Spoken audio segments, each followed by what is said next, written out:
Good morning, everyone. Today, the church celebrates the solemnity of the Nativity of John the Baptist.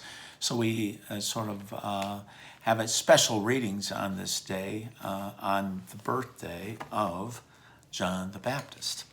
And today's gospel reading is found from the Gospel of Luke, chapter 1, 57 through 66, and verse 80. When the time arrived for Elizabeth to have her child, she gave birth to a son.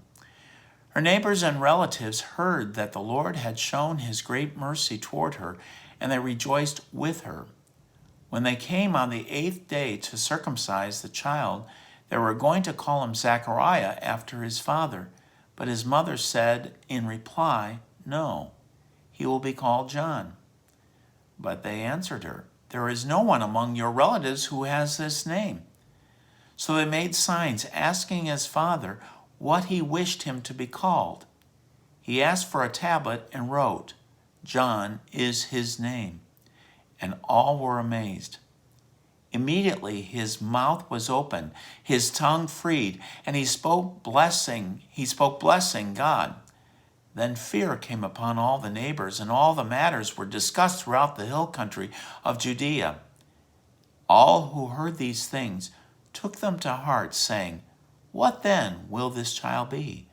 For surely the hand of the Lord was with him." The child grew and became strong in spirit, and he was in the desert until the day of his manifestation to Israel. The gospel of the Lord. Praise to you, Lord Jesus Christ. On this feast day, I thought it would be important that we would listen to the words of St. Augustine, who had a sermon on this. And this is called "The Voice of One Crying in the Wilderness." The Church observes the birth of John as a hallowed event.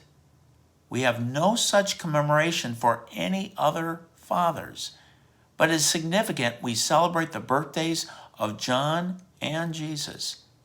This day cannot be passed by, and even if my explanation does not match the dignity of the feast, you may still meditate on it with great depth and profit. John is born of a woman too old for childbirth. Christ was born of a youthful virgin. The news of John's birth was met with incredulity, and his father was struck dumb. Christ's birth was believed, and he was conceived through faith. John then appears as the boundary between the two testaments, the Old and the New. That he is a sort of boundary, the Lord himself bears witness when he speaks of the law and the prophets up until John the Baptist. Thus he represents times past and is the herald of the new era to come. As a representative of the past, he is born of aged parents. As herald of the new, he is declared to be a prophet while still in his mother's womb. For when he was yet unborn, he leapt in his mother's womb at the arrival of Blessed Mary. In that womb, he had already been designated a prophet even before he was born.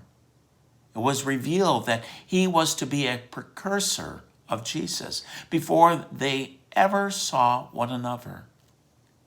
These are divine happenings, going beyond the limits of our human frailty.